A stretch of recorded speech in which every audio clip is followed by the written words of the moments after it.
Muy buenas a todos, mi nombre es Oscar, aunque mis amigos me llaman Emperador. Bienvenidos al canal de Nuevo Orden, Nuevo Imperio. El tema que vamos a tratar hoy es sobre si está en peligro la integridad territorial de España. En el vídeo de hoy vamos a analizar los conflictos que España tiene con Marruecos sobre los territorios de fuera de la península, a saber, Ceuta, Melilla, así como las aguas territoriales del archipiélago canario. Empecemos.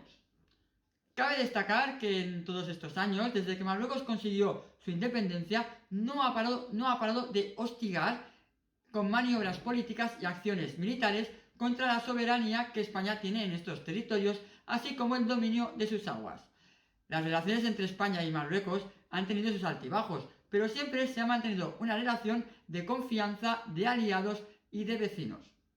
España es a día de hoy el mayor inversor en el Reino de Marruecos, con unas 1000 empresas afincadas en el país y con unas interacciones de al menos otras 7000 empresas. Una intensa vinculación económica que también se da en sentido inverso, donde las palabras de la embajadora de Marruecos en España hacían referencia sobre este tema. Aunque estas palabras no recogen toda la realidad de las relaciones entre ambos países, ya que dichas relaciones son más tensas de lo habitual en los últimos tiempos a causa de determinados movimientos del gobierno marroquí. Hoy, las relaciones entre ambos países están muy condicionadas por una serie de factores geopolíticos y de seguridad que las dotan de una complejidad no exenta de ambigüedades.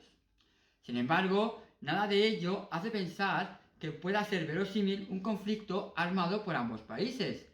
En pleno siglo XXI trasciende la idea de que las guerras no comienzan ni se desencadenan empuñando un arma. Al llegar al empleo de la Fuerza Armada Abierta conlleva una notable complejidad y a un problema de nivel internacional.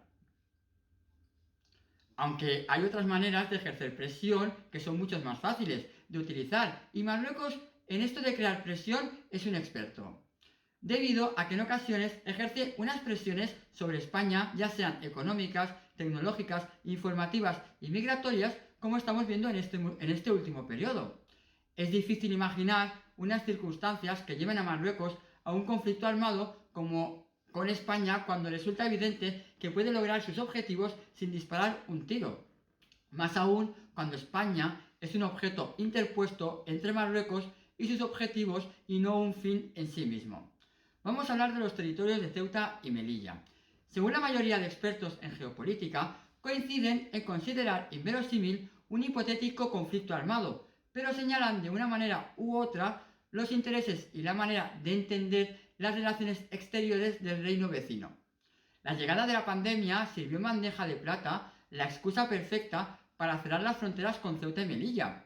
Marruecos, aunque no públicamente, reclama la cosoberanía de ambas ciudades autónomas españolas, y desde hace años había comenzado unilateralmente un proceso de cierre de fronteras en el año 2018, mucho antes de la llegada del COVID-19, asfixiando económicamente a ambas ciudades y también a los habitantes marroquíes de su lado de la frontera. El puerto de Algeciras se vio afectado por este hecho, perdiendo peso económico, así como el tráfico de mercancías y los negocios existentes en la zona, mientras las líneas marítimas de Italia y Francia siguen activas a día de hoy. Rabat parece empeñada en activar las conexiones añadidas con Reino Unido a través del puerto de Gibraltar, y los puertos de Tánger y Agadir asumieron el peso de la operación Paso del Estrecho en detrimento de los puertos españoles y siguen hoy monopolizando su tránsito. Canarias. La visita de Felipe VI a Mohamed VI en 2018 supuso un antes y un después en la inmigración irregular a través del estrecho. Es más, que tanto apretaron las fuerzas de seguridad de Marruecos en el norte que los flujos migratorios de sus propios ciudadanos y de los inmigrantes subsaharianos viraron dramáticamente hacia su costa atlántica, donde Marruecos afirma de forma reiterada que no tiene la capacidad suficiente para controlar sus 3000 kilómetros de línea marítima. Mientras, las mafias lanzan cayucos sin parar y con tarifas más bajas que las exigidas para atravesar los 14 kilómetros del estrecho. Pero hay que tener un dato a tener en cuenta, pensad que Marruecos recibe ayudas de los fondos europeos para poder controlar y apalear las oleadas de cayucos que cruzan el estrecho y que llegan a nuestras costas. El problema es que ese dinero no llega a esos menesteres, desde mi punto de vista, quiero decir. Sin embargo, en el año 2020 comenzó con un nuevo litigio a la delimitación de las aguas territoriales y la ampliación de la zona económica, exclusiva en torno al monte submarino Tropic, que contiene importantes reservas de telurio y cobalto. La crisis migratoria siempre ha estado ahí, pero después de la primera ola de la COVID-19, la crisis migratoria llegó a su punto más álgido con unos 2.600 inmigrantes que terminaron hacinados en el puerto de Arguineguín en unas condiciones que hasta el propio defensor del pueblo consideró que vulneraban los derechos humanos. Estas actuaciones o métodos de presión son susceptibles de ser interpretadas de la óptica de lo híbrido. El juego de Marruecos, según esta perspectiva, se basa siguiendo la definición de la Unión Europea del concepto en acciones coordinadas que atacan intencionalmente las vulnerabilidades de un Estado, en este caso España, a través de distintos medios desde lo económico a lo migratorio, y que explota los umbrales de atribución de responsabilidades y la frontera jurídica entre guerra y paz. La posibilidad de un conflicto armado entre España y Marruecos es inconcebible, pero no quita para que Marruecos esté desarrollando su programa de adquisiciones de material militar para sus fuerzas terrestres, aéreas y marítimas, y que con todo esto incremente la tensión y preocupación en la península.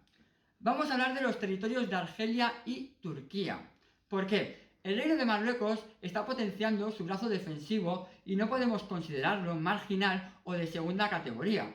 Marruecos poco a poco está teniendo un despliegue potente y lo está engrasando. Los dos grandes problemas de Marruecos son el frente Polisario, Turquía, y Argelia. Cuestiones como la reclamación a España de los territorios de Ceuta, Melilla y las aguas territoriales del archipiélago canario son un elemento tradicional de la geopolítica de Marruecos, pero ni mucho menos están al mismo nivel. No obstante, el programa de rearme militar podría suponer un dilema de seguridad para España. Pienso que para que no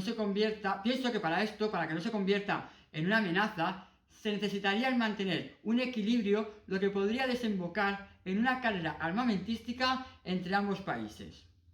Vamos a hablar del Sáhara Occidental. Me gustaría analizar con vosotros, al menos en líneas generales, la soberanía de España sobre el Sáhara Occidental. Cabe recordar que el Sáhara Occidental fue colonia española hasta el año 1975. Todo ello debido a las maniobras del Reino de Marruecos con la operación de la famosa Marcha Verde, que supongo que la mayoría conocéis, en la cual miles de ciudadanos, todos ellos civiles, realizaron una marcha para obligar al gobierno de España a ceder este territorio, con la única intención de enfrentar a las tropas españolas contra la población civil y crear un mensaje de sometimiento hacia los ciudadanos marroquíes y saharauis. Si algo puede desequilibrar la supuesta cordialidad entre ambos países, es la antigua colonia de la que, por desgracia, los políticos españoles se desentendieron el mismo día del año 91, en que Naciones Unidas estableció la misión de Naciones Unidas para el referéndum en el Sáhara Occidental, llamado la MIRSU, que es motivo de refriega interna en el actual gobierno de coalición del presidente Pedro Sánchez y el vicepresidente segundo del gobierno, Pablo Iglesias, lo que tampoco favorece la relajación de las relaciones diplomáticas. Cuando Marruecos y España acordaron aplazar a febrero la reunión de alto nivel que debía celebrarse en Rabat en el mes de diciembre, la insistencia del lado marroquí de comunicarlo oficialmente y de forma conjunta resultó extraño al gobierno español.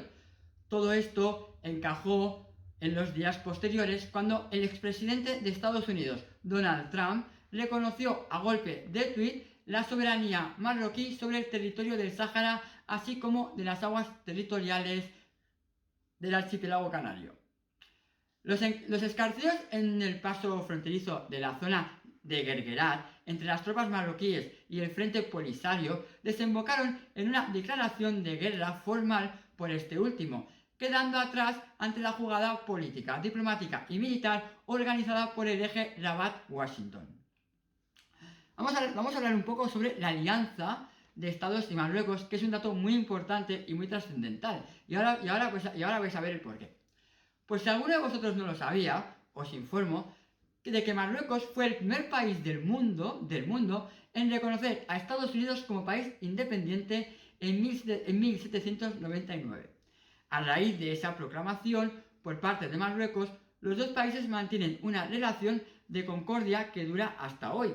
Desde el siglo XVIII se viene tejiendo una especie de intimidad que no va a cambiar. Hay elementos simbólicos que llevan a las administraciones estadounidenses, ya sean republicanas o demócratas, a ver a Marruecos un aliado que proyecta una estabilidad en una región complicada y al que según ellos hay que apoyar.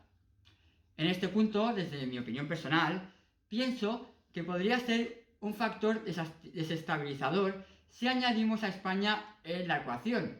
En un caso en el que si se tuviera que posicionar Estados Unidos, tendría que elegir entre un aliado de la OTAN, como es España, y un amigo que es Marruecos. Sobre esta hipotética situación no hay consenso sobre por quién se decantaría Estados Unidos, tampoco sobre cómo actuaría la OTAN, aunque se vería obligada por el artículo 5 que obliga a respaldar a los países miembros de esta organización o coalición. Aunque países como Reino Unido o Francia mantienen estrechas e históricas relaciones con el país africano. E incluso voy a ir a más. Durante el conflicto sucedido en el islote de Perejil, Francia evitó solidarizarse con España, algo que sí hicieron otros países miembros de la Unión Europea como Reino Unido o Italia. Así como Estados Unidos se situó en un papel de mediador. Nosotros como españoles tenemos que asumir que no tenemos que contar con el apoyo de otros países más fuertes, como Estados Unidos o Francia, porque no van a jugar un papel de apoyo a un país como España cuando con Marruecos tienen unos vínculos profundos y demasiado fuertes. Hay que considerar que la política diplomática y la defensa respecto a Marruecos es sobre todo cosa nuestra. Hasta aquí, bueno, espero que reflexionéis y preguntéis cosas sobre cualquier cosa, sobre este tema, sobre lo que queráis, ¿vale? Vamos a hacer vídeos más adelante, pero vídeos editados. Así que no os preocupéis. Llegamos hasta el final de este vídeo. Os recuerdo, si queréis, y si os ha gustado el vídeo, dar like aquí abajo y suscribiros al canal. Y apretad a la campanita para estar al día de las noticias del canal. Muchas gracias a todos, gracias por escucharme, gracias por seguirme. Y como ya estamos finalizando en estos últimos vídeos, ¡viva España y viva el Imperio!